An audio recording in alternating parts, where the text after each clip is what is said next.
তিনি সিজদায় যেয়ে পড়তেন সুবহানাকা আল্লাহুম্মা রাব্বানা ওয়া বিহামদিকা আল্লাহুম্মা ইগফিরলি। এটা জানিই না আমরা অনেকে। সুবহানাকা আল্লাহুম্মা রাব্বানা ওয়া বিহামদিকা আল্লাহুম্মা ইগফিরলি এর অর্থ হচ্ছে, হে আমার রব, আপনার পবিত্রতা ঘোষণা করছি, আপনার প্রশংসা আমরা করছি, আল্লাহ আপনি আমাকে ক্ষমা করে দেন, আল্লাহুম্মা ইগফিরলি। এই দোয়াটা বিষ্ণু ইসলাম পড়তেন।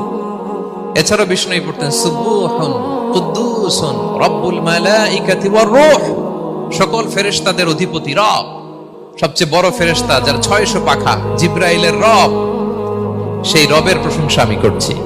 তিনি সুবুহ, তিনি কুদ্দুস, তিনি মহাপবিত্র, the most pure, the most high. এভাবে বিষ্ণু ইসলাম আল্লাহর প্রশংসা করতেন। তিনি আরো পড়তেন আল্লাহুম্মা ইগফিরলি যুনুবি কুল্লাহ দিক্কাহু ওয়া জুল্লাহ আউওয়ালাহু ওয়া আখিরাহ আলানিয়াতাহু ওয়া সিররাহ।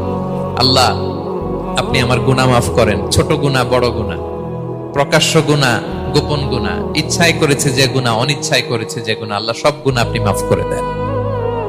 সিজদায় লুটিয়ে পড়ে বিষ্ণু ইসলাম এই দোয়াগুলো পড়তেন।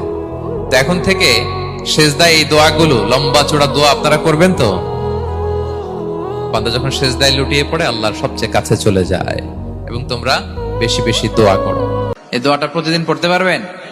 আমার সাথে আওয়াজ করে পড়েন, আল্লাহুম্মা ইন্না নাসআলুকাল জান্নাতা ওয়া নাউযু বিকা মিনান নার।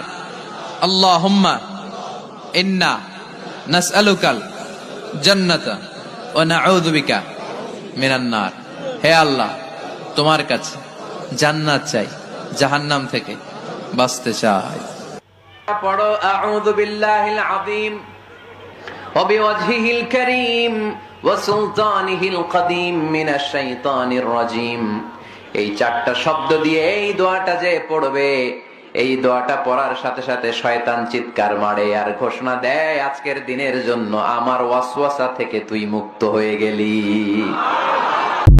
একটা তাসবিহ বলছি, এই তাসবিহটা যদি পড়তে পারেন আপনি সকালে